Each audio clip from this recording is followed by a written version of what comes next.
Não conheço.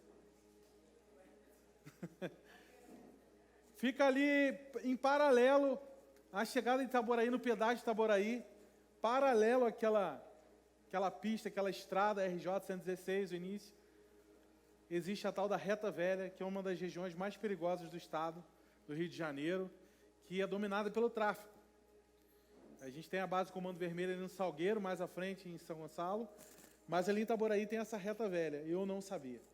Eu recebi uma indicação da minha empresa para atender um cliente lá naquela região, e fui eu e um amigo de carro, e quando a gente virou uma esquina, eu estava olhando para o para-brisa, para o celular, focado aqui no endereço, quando de repente aqui na minha visão lateral, tinha uma arma na minha cabeça e eu não percebi. Tinham 7 jovens, adolescentes, sem camisa, com mochilinha nas costas, bem clássico, e com uma pistola em cada mão, os 7. E um deles estava com uma pistola na minha cabeça, e eu olhando para o celular, tranquilão. E minha vida correndo risco, e eu não percebi. Nossa vida muitas vezes está correndo risco, porque nós estamos com foco no lugar errado. Não é verdade? Visão periférica não está funcionando. E eu quero te convidar hoje a gente a ajustar o foco. Você já viu quando você ajusta o foco? De uma lente, de um binóculo, ou até mesmo de uma lanterna. Você embaça todo o resto. Existem coisas que devem ser por nós embaçadas, para que a gente priorize aquilo que é importante, aquilo que é vital, aquilo que é fundamental para a nossa subsistência e muito mais do que isso, muito mais que a nossa existência, mas o nosso sentido e o nosso propósito. Não tem como você viver o seu propósito sem um ajuste de foco. Existe uma frase do mestre Yoda do Star Wars que diz: seu foco, sua realidade é. Seu foco, a sua realidade é. Uma semana atrás, estávamos no carro, eu e algumas pessoas aqui da igreja, alguns líderes, a gente estava conversando e, de repente, passou uma placa no trânsito e a gente ficou discutindo sobre qual era o significado daquela placa, daquela sinalização. Uma placa de advertência, aquelas amarelas. E a gente ficou discutindo sobre aquilo e mais tarde alguém entrou no Google e descobriu que simbolizava um cruzamento. E muitas vezes a gente está nessa, a gente não sabe muito bem decifrar e interpretar os sinais que se apresentam em nossa jornada enviados por Deus. E o fato de não interpretarmos corretamente o que significam esses símbolos, esses sinais, essa comunicação do céu, faz com que ou entremos numa rota errada, ou atrasemos a nossa jornada, ou muitas vezes soframos algum acidente. Do seu foco depende a sua vida, depende a sua existência. Eu estou trazendo esses exemplos aqui para te mostrar a importância que existe em ajustar o nosso foco e interpretar corretamente o que Deus está comunicando e como a Bíblia trata alguns assuntos. Nós vivemos dias desafiantes e é possível que não só você como eu possamos estar equivocados quanto ao propósito e à importância das coisas. Aquilo que é fundamental para a nossa existência, aquilo que é fundamental para os nossos dias. Se você não interpretar corretamente, você pode passar por lugares como a Reta Velha, lugares perigosos, que era desnecessário você entrar. É possível que você passe por acidentes que não precisava passar. Uma placa ali mostrando tem um cruzamento. Imagina o condutor de um veículo que não sabe que tem um cruzamento e vai passando a toda velocidade, sem estar atento ao que vem em outro sentido. Nós precisamos estar atentos, são dias de estar atentos à comunicação do céu.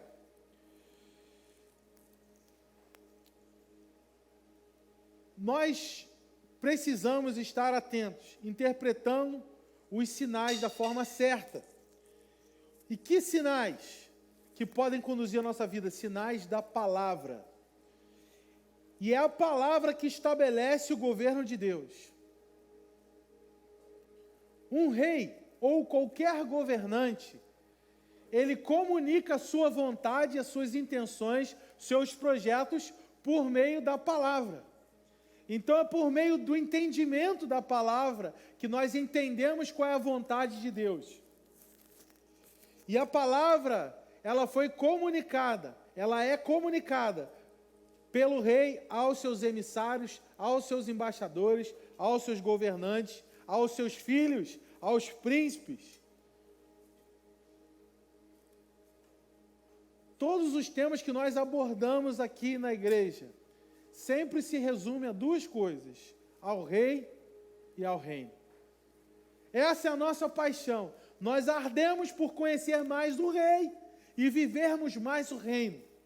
Então hoje nós vamos falar um pouco sobre o reino e um princípio de governo. Vamos entender como funciona o governo.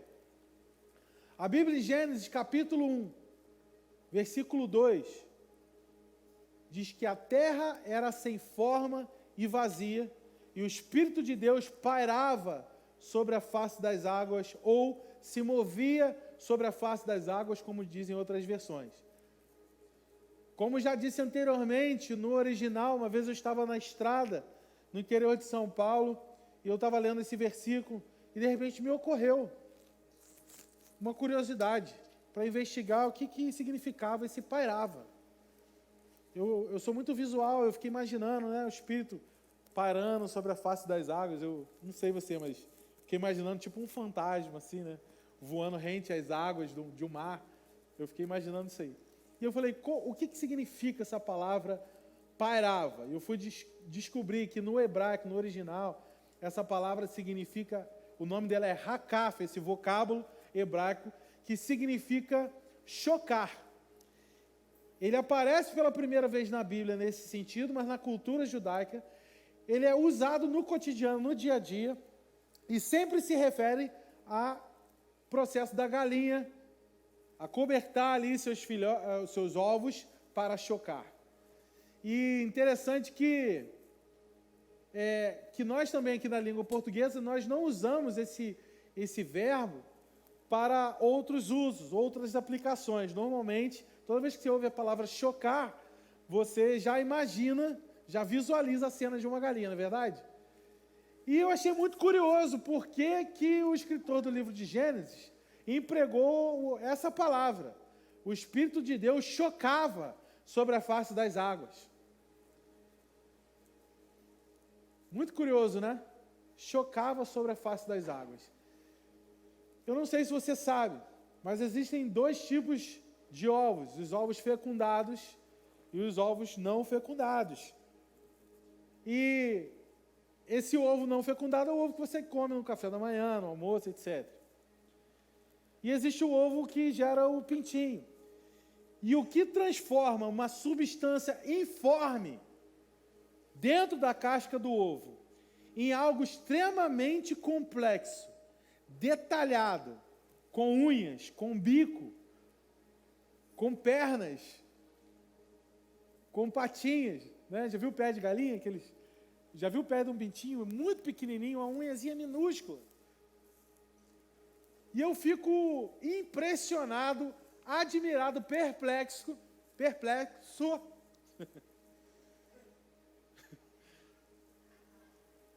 como que algo informe. Imagina esse ovo, você quebrando na frigideira. Como aquilo vira um pintinho? Me explica uma coisa dessa. É muito incrível.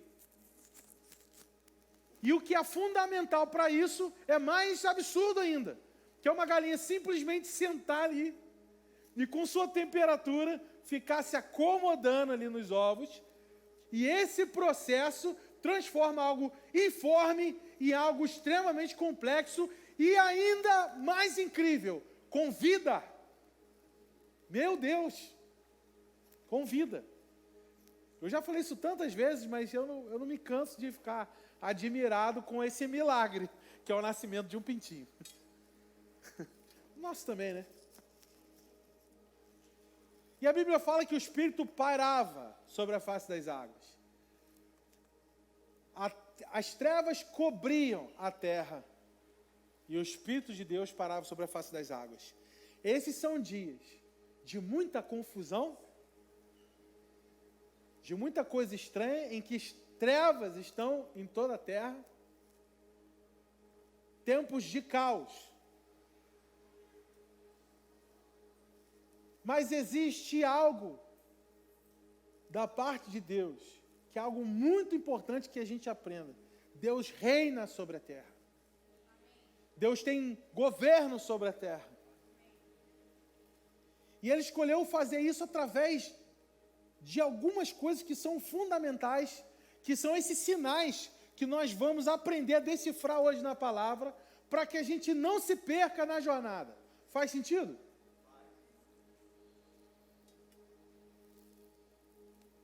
Hoje eu quero compartilhar com vocês uma palavra de ensino. Existe a pregação do Evangelho, e é o que eu amo fazer, e existem palavras de ensino, que é para trazer entendimento, renovar a mente. Toda vez que a gente renova a mente, estamos aptos para desfrutar, provar a vontade boa, perfeita e agradável. Então nós experimentamos o reino quando mudamos a nossa mente.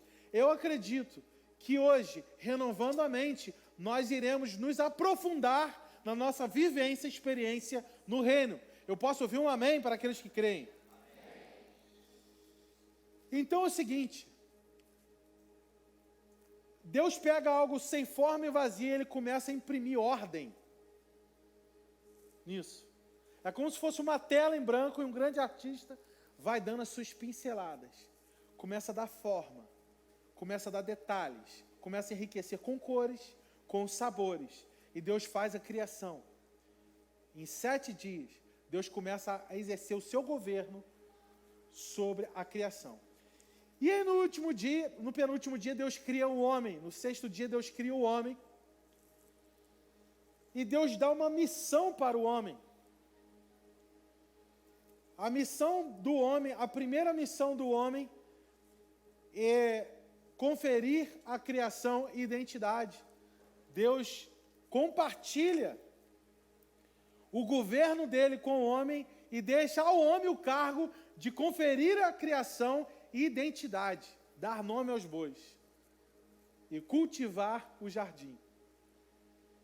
Mas, quando surge Eva, essa missão é amplificada, transcende do jardim para toda a terra. Gênesis 2, 19. Gênesis 1, 28. Deus abençoou e lhes disse: sede fecundos, multiplicai-vos, enchei a terra, sujeitai, dominai sobre os peixes do mar, as aves do céu e todo animal que rasteja sobre a terra. Existe algo muito curioso aqui, um parênteses que a gente precisa entender, é que todo chamado é uma bênção, é um presente de Deus. Deus os abençoou e disse, então não foi um mandamento, foi uma aliança que Deus estava fazendo com o homem, dando a ele um chamado, um propósito, transcendendo a missão de cultivar o jardim, agora com Eva, agora com a família. Nós temos um outro propósito. Deixa eu te falar uma coisa aqui.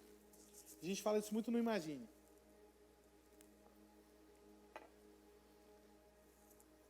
E disse Deus, façamos o homem, segundo a nossa imagem e semelhança. Façamos no plural. Por que no plural? Porque é Deus Pai, Deus Filho, Deus Espírito Santo. Uma família perfeita. O céu é família. O modelo do céu, o céu funciona no modelo de família. Então Deus disse, façamos, vamos fazer um homem segundo a nossa imagem. Não é segundo a imagem de Jesus, não é segundo a imagem do Espírito Santo, não é segundo a imagem do Pai, segundo a nossa imagem. A nossa, Deus Pai, Deus Filho, Deus Espírito Santo, certo? Então, Deus triuno. Deus família. E aí, Adão surge, é criado com uma espécie de defeito, com uma lacuna estranha.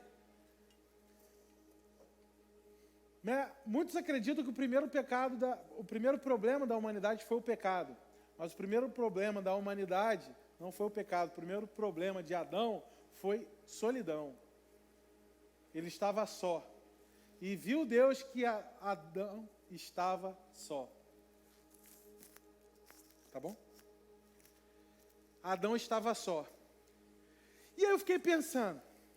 Para e pensa comigo. Adão, criado num paraíso, num lugar perfeito. Adão criado perfeito. Sem nenhum defeito que você tem. Físico. Bonitão. Não tinha defeito físico. Estava num ambiente perfeito. Encontrava com Deus diariamente, face a face. Um homem desse sente falta do quê, meu Deus? Um lugar perfeito, com Deus perfeito.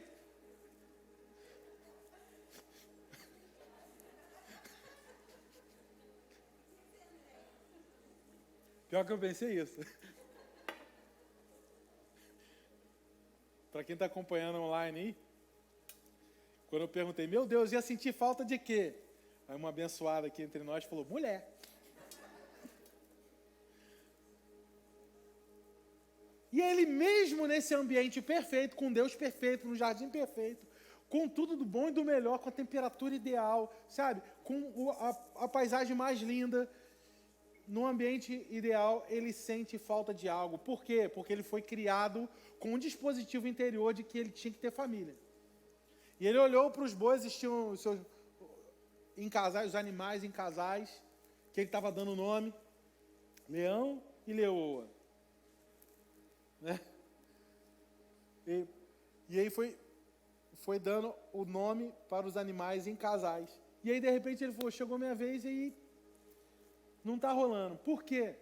Porque ele foi criado para a família. E, finalmente, quando Deus constitui família, Adão e Eva, eles ganham uma missão que transcende cultivar o jardim e se relacionar com Deus, mas dominar sobre o que está no mar, sobre o que está na terra e sobre o que está no céu. Isso, teologicamente, é conhecido como dispensação do homem. O governo de Deus, Deus agora pega aquele governo que ele transformou um ambiente sem forma, de trevas, em algo perfeito, em algo que Deus viu que era bom. E aí Deus pega isso maravilhoso, faz aquele cruzamento perfeito e deixa Adão na cara do gol para trazer governo sobre a terra.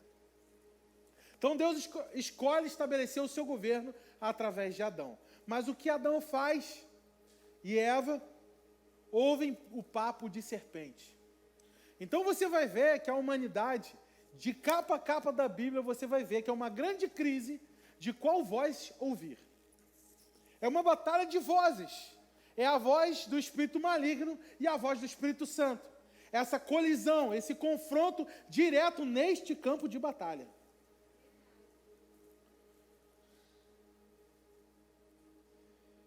E aí Satanás, através dos seus papos sorrateiros, através das suas sugestões, ele começa a fazer algo que 1 João descreve como Satanás tendo consciência dos olhos, consciência da carne e soberba da vida.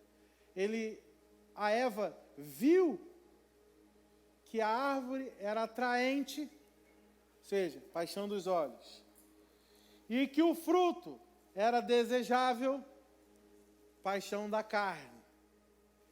E aí Satanás começou a questionar o que Deus tinha falado, a voz, começou a questionar a voz de Deus nos ouvidos de Eva e disse, será que vocês vão morrer mesmo? Deus disse que vai morrer, será que vai morrer? Acho que não morre não. ele começou a questionar o que Deus fala. E aí, ao questionar, ele começa a tentar em soberba da vida, para que ela fosse conhecedora do bem e do mal. Uma batalha de vozes. E aí, movida por essa voz que ela ouve, ela responde a voz errada, e ao responder a voz errada, ela se coloca debaixo do governo da serpente. Então entrega o que Deus entregou nas mãos do homem, o homem entrega nas mãos de Satanás.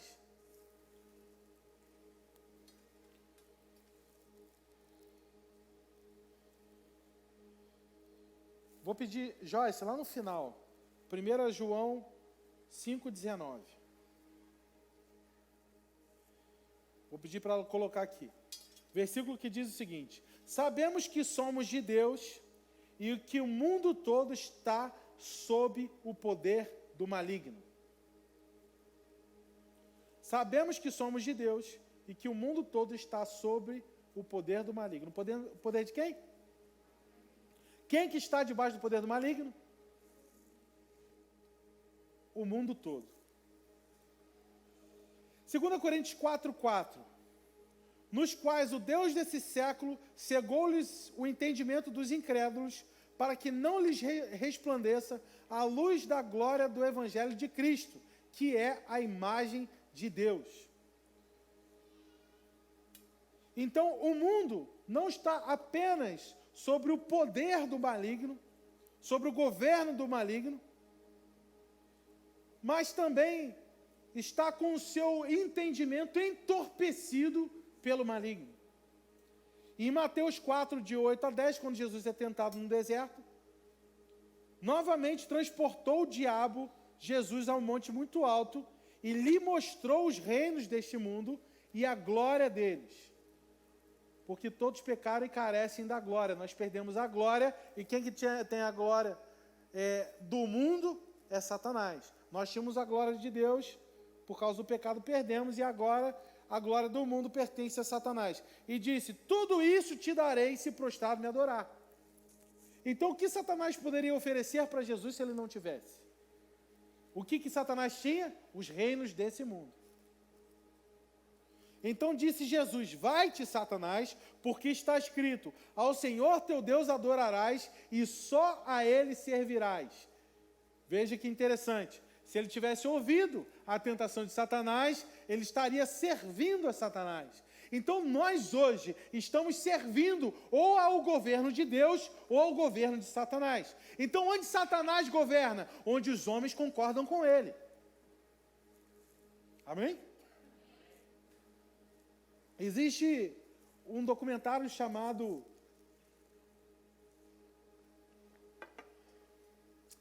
Transformações.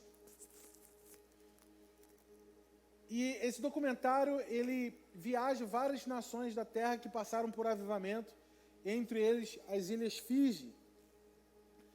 E as Ilhas Fiji, ela era dominada pelo voodoo, a religião não só da maioria, não era a maioria, mas a totalidade das Ilhas Fiji, era quase 95% da ilha era do voodoo. E as Ilhas Fiji, que por anos foram conhecidas pelo turismo, começaram a entrar num declínio. Um paraíso, que eram as Ilhas Fiji, de repente, os peixes sumiram do entorno da ilha e o povo não podia mais comer peixe. E em função disso, os resorts começaram a perder o turismo, perder os turistas, e a economia de Fiji afundou. E a economia de Fiji afundou, e a terra parou de dar o seu fruto. E eles começaram a passar a escassez e necessidade dentro de um paraíso. Até que um dia, eles, depois de tentarem muitos rituais, muitos esforços, muitos trabalhos, eles chegaram à conclusão: vamos procurar o que nos falta procurar. E aí procuraram alguns pastores da ilha, se eu não me engano, 3 pastores, 3 congregações, e pediram ajuda. Olha, a gente precisa de uma intervenção, a gente não está aguentando mais viver o que a gente está vivendo. E aí esses pastores falaram o seguinte: olha, se vocês querem receber aquilo que é novo, vocês têm que abrir mão do que é velho. Então, se antes vocês obedeciam aos espíritos, agora vocês vão ter que começar a obedecer ao Espírito Santo. Nós vamos fazer uma reunião aqui, e o que o Espírito Santo for falando com vocês de pecados que vocês precisam confessar, nós vamos fazer aqui. E durante 2 dias inteiros, ininterruptos, eles ficaram confessando o pecado num ajuntamento de toda a população da ilha. Durante 2 dias, confessando o pecado e respondendo à voz certa do Espírito Santo. Sabe o que aconteceu? 2 dias depois, começou a aparecer peixe na ilha, e a ilha começou a dar as maiores verduras e legumes que se tem, e frutas que se tem no mundo hoje. Frutos que só poderiam ser carregados por 2 pessoas, de tão grande. O que aconteceu com aquela terra? Aquela terra restituiu, houve uma alternância de poder. Houve uma alternância de governo, porque reciclaram, porque reinventaram, porque se reposicionaram a ouvir a voz certa. Estão me acompanhando?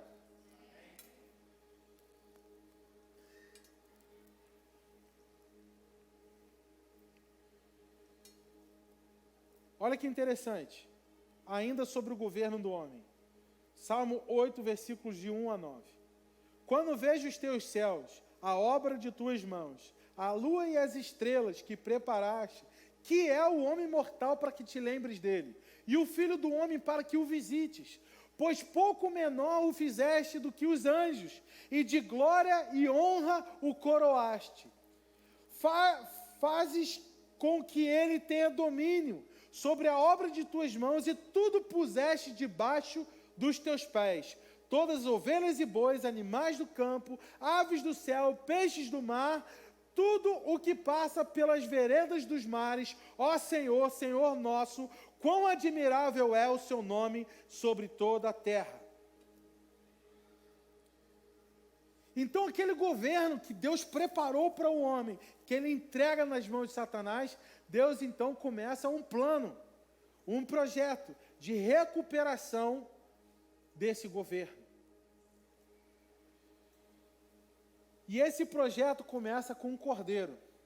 O cordeiro, o sangue do cordeiro, é a passagem para transicionarmos do caos para o céu, do caos de Gênesis para o céu. Vamos ver, Gênesis 22, 13. Repitam comigo, um cordeiro para uma pessoa.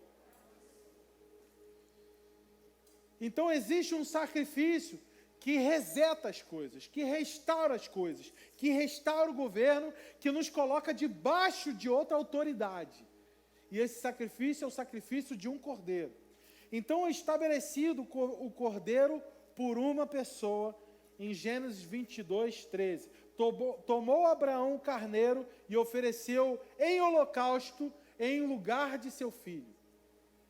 Abraão foi chamado pela voz de Deus para subir o monte para adorar, e a palavra adorar aparece pela primeira vez nesse capítulo, nesse monte chamado Moriá, que 2000 anos depois é a mesma cadeia de montanhas onde estava o Getsemane e o Gólgota. Não, na terra de Moriá, que Abraão leva o seu único filho para oferecer a Deus, Deus impede a Abraão, e 2000 anos depois Deus oferece o seu filho. Só que nesse momento em que Abraão estende o cutelo para matar Isaac, que estava sobre o altar, o anjo vem e fala, para. E é nesse momento que ele fala, para, não atentes contra o teu filho. Abraão levanta os olhos e vê um cordeiro preso nos arbustos, preso na árvore. Que árvore? Videira.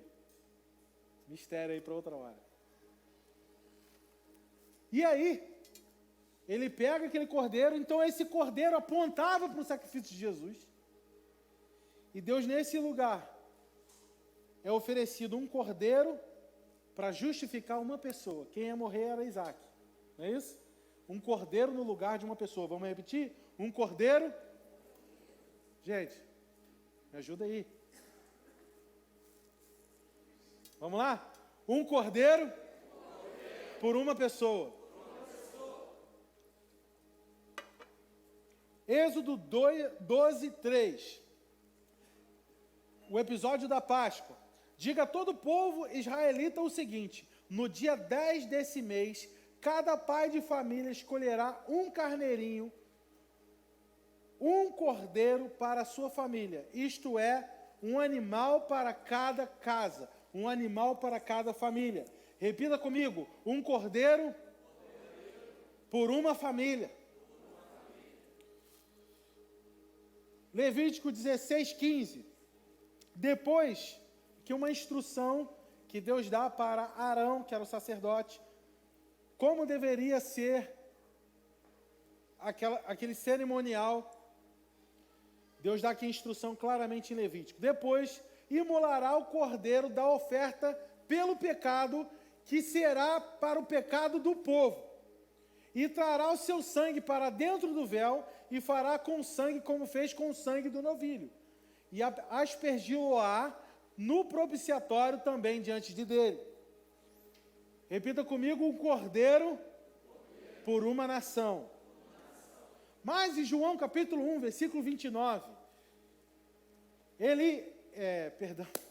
João Batista diz o seguinte: no dia seguinte, viu João a Jesus que vinha para ele e disse: eis o Cordeiro de Deus que tira o pecado do mundo. Um cordeiro por o mundo inteiro.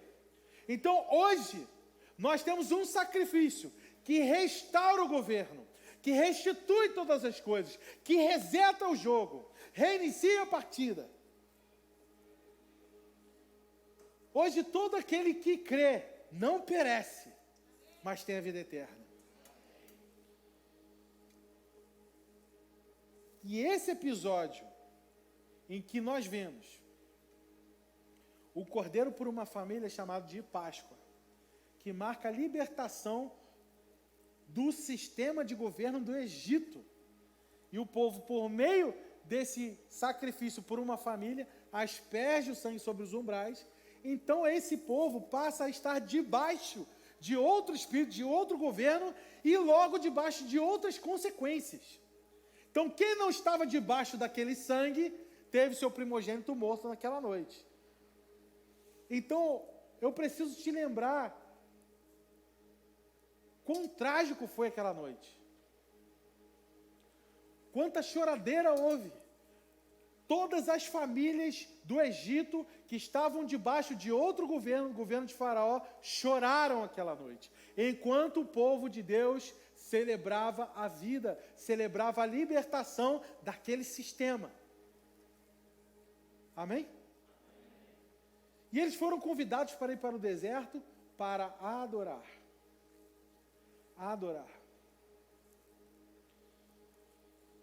50 dias após esse evento da Páscoa, de imolar o cordeiro por uma família, aspergir sobre os umbrais, e que todos os primogênitos do Egito morreram, 50 dias após isso, é conhecido como Pentecostes.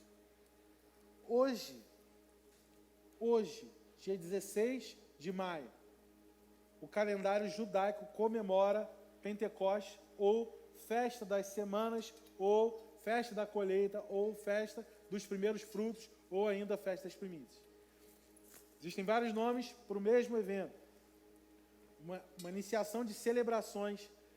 E nós, no calendário aqui, nós temos uma semana de diferença. Nós comemoramos o Pentecostes na próxima semana, no próximo domingo, dia 22.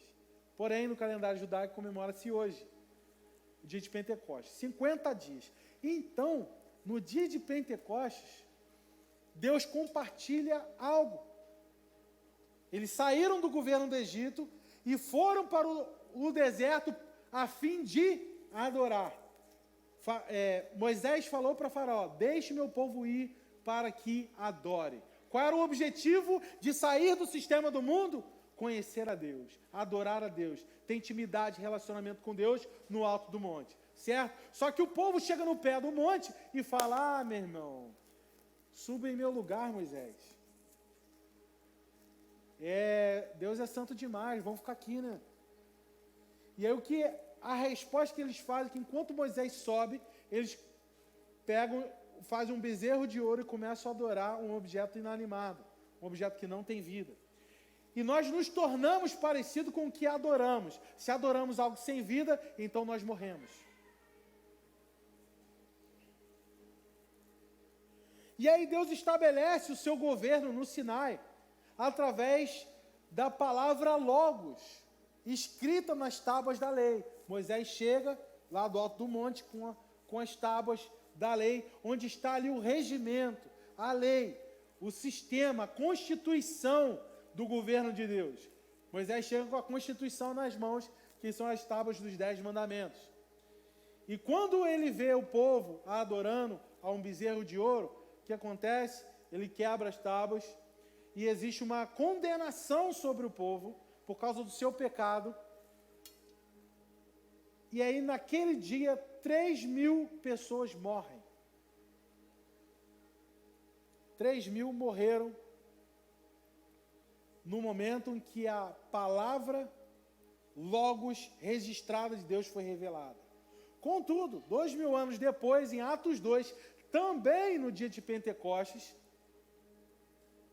50 dias depois da Páscoa que Jesus tinha morrido, estavam os discípulos não divididos como o povo, que uns adoraram o bezerro de ouro e outros não, estavam o povo unido, e no momento da revelação, não da palavra de Deus, mas do Espírito de Deus, a palavra rema de Deus, a palavra soprada, viva de Deus, nesse momento que a graça de Deus é revelada, 3.000 almas são salvas. O que você adora governa sobre você. O que você adora determina a sua condição. Semearam a adoração a um bezerro morto, sem vida, e eles escolheram a morte. O governo de Deus, então, desde Atos 2, é estabelecido pelo Espírito de Deus. E o Espírito de Deus exerce o seu governo por meio da igreja. No original, eclesia. E o que é eclesia? Eclesia é um modelo usado por 3 impérios, de acordo com o que lhes era importante, de acordo com seus valores. Na Grécia, onde começou esse modelo, eclesia, é uma palavra grega, ele era um modelo muito importante para governar a cidade, era um dispositivo de governo, era um sistema de governo. Ok até aqui, pessoal? Amém? Eu não estou aqui para satisfazer sua curiosidade, eu não estou aqui para apresentar uma performance, eu estou aqui para te ajudar a renovar a mente e entender as placas, discernir para a jornada, para que a gente não sofra acidentes de percurso. Amém? Vamos lá. Então, nós temos esse método, esse sistema de governo chamado eclesia na Grécia. Como que funcionava a Grécia? O que era mais importante na Grécia? O maior valor da Grécia era a polis, era a cidade. A cidade na Grécia é conhecida, traduzida como polis. Só que polis, ela tem um significado, um simbolismo muito mais amplo do que simplesmente chamar de cidade. Era uma cidade maravilhosa, era um sistema bem enxuto, bem pensado, bem idealizado. E esse sistema, a polis, a cidade, era um conjunto de uma outra base de constituição de sociedade, que é a família. É conhecido como oikos. Oikos eram os núcleos familiares, não apenas com laços de sangue, pai, mãe, filho e filha, mas todas as pessoas que se aglomeravam ao redor daquela família. Era como se fosse aqui no Brasil os engenhos, o senhor de engenho, né? Que tinha a família, né? do senhor de engenho tinha os escravos, enfim, era todo aquele povoado, todo aquele vilarejo ao entorno de uma família, certo? Então, aquele oikos tinha um representante que era o pai. E esse pai era o representante daquela família. Se a gente pudesse traduzir isso melhor para a gente entender hoje, seriam como se fossem os bairros. Você lembra, eu não sei quantos aqui são dos tempos mais antigos de Friburgo ou sabem, que aí tem a área dos Pereira, aqui no Cone, né, a área lá dos Fracácio, né, tem várias regiões aqui que é conhecido como os núcleos familiares que tinham por aqui antigamente. E aí o que acontece? Esse pai era o representante daquele bairro, daquela família, daquele núcleo familiar, e ele ia para um lugar no alto do monte, o Aerópago, e lá eles se encontravam, cada representante de suas famílias, para como se fosse uma câmara de vereadores, e eles pudessem assim discutir os rumos da cidade, e pudessem ali estabelecer o governo da cidade. Então era assim que funcionava o governo.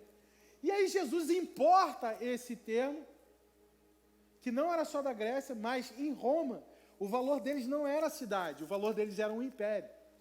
Então eles usam esse modelo eclesia como um modelo militar para estabelecer o seu governo. E como eles faziam isso? Existia o César, que era o governador, que era o imperador. E esse imperador reunia os seus apóstolos. Esses apóstolos eram pessoas muito bem posicionadas, bem articuladas, cheias de conhecimento e experiência. E esses apóstolos, eles eram treinados, eles viviam em reuniões com o imperador para entender qual era a sua vontade, para aplicar essa vontade nas colônias do Império Romano. Beleza? E esses apóstolos, eles eram capitães de navio, eles eram diretores de comitiva, e nessa comitiva existiam profissionais, existiam médicos, professores, e eles enviavam essa comitiva para um lugar que tinha sido conquistado, para implantar a cultura de Roma lá. Então eles implantavam as leis de Roma, eles implantavam os princípios de Roma, e eles oprimiam o povo, não apenas com impostos, que era o caso do reino persa. Eu só quero um imposto. Vocês podem pensar o que vocês quiserem, fazer o que vocês quiserem, não estou nem aí. O Império Persa, Medo-Persa era assim. Mas o Império Romano, ele articulava de uma maneira que ele queria alienar todo o povo debaixo dos seus valores, debaixo dos seus deuses e etc. Ele queria doutrinar o povo. Ele queria estabelecer uma nova cultura naquele povo conquistado. E aí, Jesus, quando ele não importa só o conceito grego de governo, ele importa também o conceito romano. E ele fala, vocês são os meus apóstolos. E ele enviou os seus apóstolos por todo o mundo para estabelecer a cultura do seu reino, para estabelecer o seu governo. E onde as pessoas entendem debaixo de qual sangue, de qual voz elas estão sujeitas, elas estão obedientes, o que acontece? A realidade do reino chega.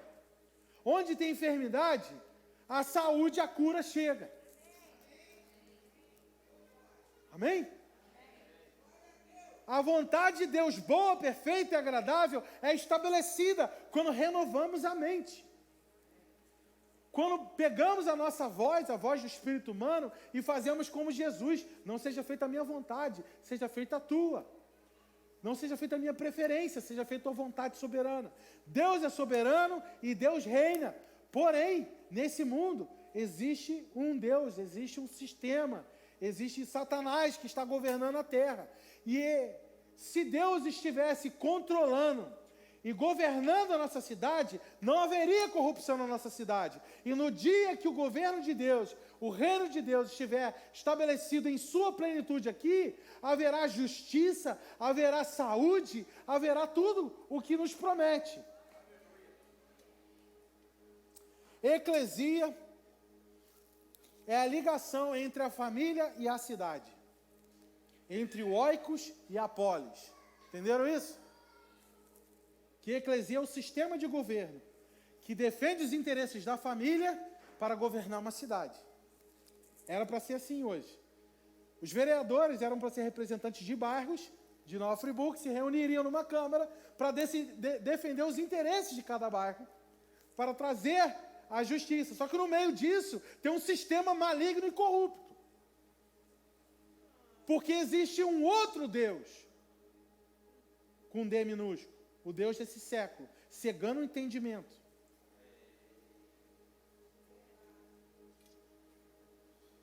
Eclesia é um modelo do céu para governar a terra. Agora olha que interessante, Lucas 17, 21. O reino de Deus não vem com aparência exterior, nem dirão, ei-lo aqui ou ei-lo ali, pois o reino de Deus está dentro de vós. Onde está o reino? Dentro de nós. É aqui, é aqui. A Bíblia fala, qual é a definição de reino? Reino de justiça, paz e alegria no Espírito Santo. Essas três coisas não são sentimentos, não são palpáveis, não são ideias, são estados de espírito. Estados de espírito. E o dicionário define paz não como sentimento, mas como estado de espírito. Então, se o seu espírito está sujeito ao Espírito de Deus, então ele consegue governar o seu coração com paz, ainda que as ondas estejam rugindo ao seu redor. O Espírito de Deus consegue estabelecer uma alegria plena, perene, que não passa com as circunstâncias.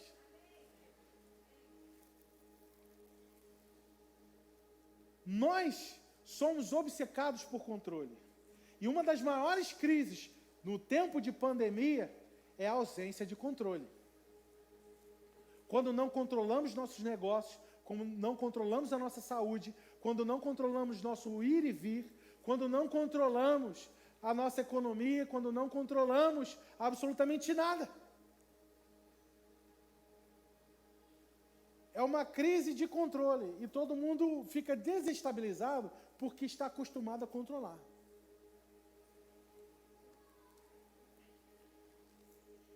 Mas só existe uma coisa que eu e você tem controle.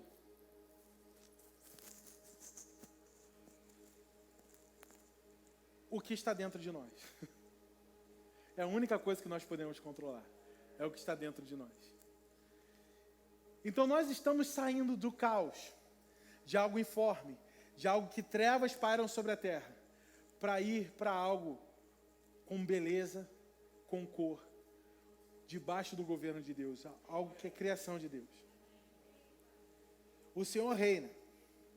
Se Ele estivesse controlando o nosso mundo, teremos corrupção, teremos preconceito, teremos lixo nos rios, teremos bueiros entupidos.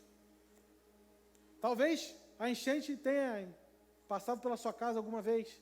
E talvez você tenha pensado, pois por que Deus permitiu que a enchente entrasse na minha casa ou no meu negócio? E acabasse com os meus móveis? Deus não entupiu bueiro de rua nenhuma.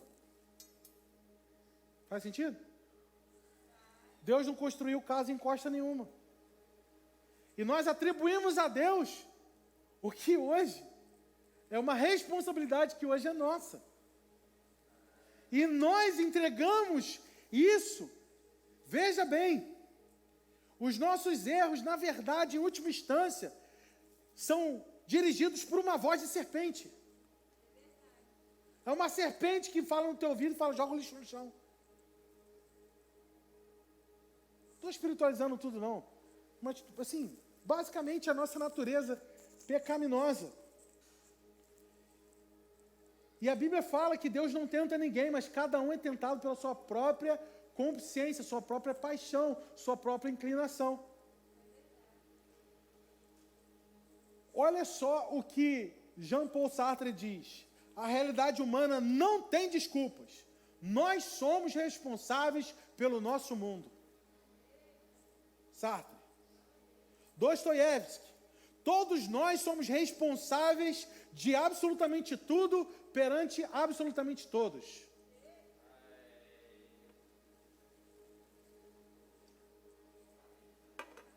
Eu quero te lembrar, a autoridade foi dada ao homem. O homem perdeu a sua autoridade quando pecou. Ele se tornou parecido com aquele a quem ele ouviu. E a nossa condição é determinada pela voz que a gente ouve. Perdeu, o homem perdeu essa autoridade. Essa autoridade foi dada a Satanás. Porém, Jesus disse, toda autoridade me foi dada nos céus e na terra. Por isso eu vos envio, vão! E ele soprou sobre eles o seu espírito, dando-lhes autoridade sobre enfermidades e sobre demônios. No mundo jaz o maligno? Beleza. Mas a palavra de Deus diz que Cristo é o cabeça de todo principado e potestade.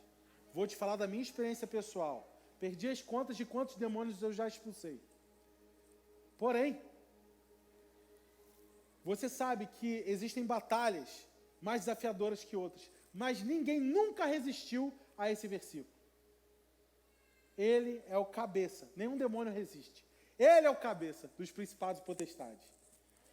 Já fui intimidado por líderes e pastores dizendo, não entra nessa batalha não, porque esse gigante é grande demais, está fora da sua alçada. Você é só um moleque. Você é só um menino. Eu falei assim, eu sou um menino que tem aliança com Deus, mas esse circunciso vai cair. Amém? É Cristo em nós, a esperança da glória que foi perdida por causa do pecado. É Cristo. É Cristo, estamos debaixo desse sangue. Deus fez uma aliança com o seu Filho. E todos que se escondem debaixo desse sangue, debaixo dessas suas asas, chocam novas realidades. Olha a realidade que nos é preparada em Apocalipse 21, 3 a 4. Do caos ao céu. Eis que o tabernáculo de Deus com os homens, pois com eles habitará. Eles serão seu povo, e esse mesmo Deus estará com eles. E ele será o seu Deus. Deus limpará de seus olhos toda lágrima.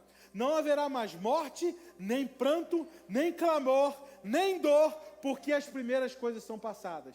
Sabe o que é a realidade do céu? No céu não tem dor, no céu não tem enfermidade, no céu não tem lágrimas, no céu não tem limitação, no céu não tem pobreza, no céu não tem ausência, escassez de recursos, no céu é absolutamente tudo abundante, porque Deus governa no céu, Deus reina, e onde nós aqui na terra orarmos o que Jesus nos ensinou a orar, venha a nós o teu reino, seja feita a tua vontade, não a minha, aqui nessa terra, como é no céu.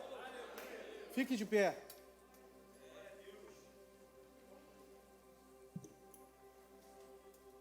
Seja feita a tua vontade, aqui na terra, aqui na serra, como no céu. Aqui na terra, como no céu. Aqui na terra, como no céu. Como no céu que não tem pranto, como no céu que não tem morte, como no céu que não tem clamor nem dor, como no céu que não tem lágrima. Nós nos submetemos debaixo do teu sangue, nós nos submetemos debaixo da tua autoridade, nós nos submetemos a ti, nos rendemos, nós nos submetemos a Deus e resistimos a Satanás, e nós os veremos fugindo, em nome de Jesus. Em nome de Jesus. Onde os filhos de Deus chegam, o avivamento chega. Onde os filhos de Deus adoram, Deus é entronizado e Deus reina. Em nome de Jesus. Em nome de Jesus. Em nome de Jesus.